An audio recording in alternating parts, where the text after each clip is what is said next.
Ada yang bilang punya sertifikat tanah di China, maksudnya yang ini. Di China, semua tanah secara hukum itu dimiliki oleh negara atau kolektif rakyat. Karena yang ngomongnya ini di desa, jadi kita hari ini akan bahas tentang kepemilikan tanah di desa. Orang-orang China, perorangan itu ya tidak akan bisa punya hak milik tanah. Ya, yang mereka bisa dapatkan itu adalah hak guna atau hak pakainya doang. Jadi maksudnya gimana sih? Jadi tanah di pedesaan itu ya akan dibagi secara adil dan merata buat penduduk desa tersebut ya.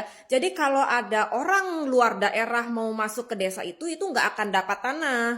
Terus tanah di desa itu juga ada macam-macam ya. Ada cai citi, itu tanah yang bisa dibangun rumah. Terus ada kengti ya, tanah yang buat bercocok tanam ya, padi, gandum kayak gitu. Terus ada cai ti gitu ya buat nanam sayur ya, pokoknya beda-beda lah ya.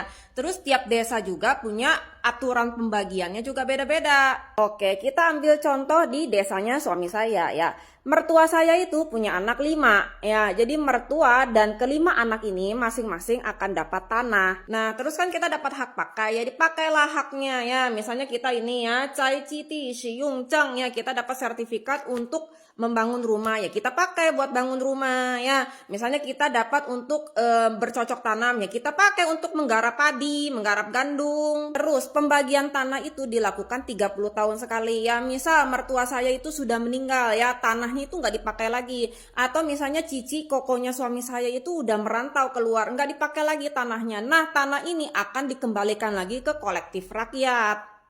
Karena kita tidak punya kepemilikan tanah, jadi tanah itu boleh dijual beli nggak? Ya nggak boleh lah nih, baca nih, 不可以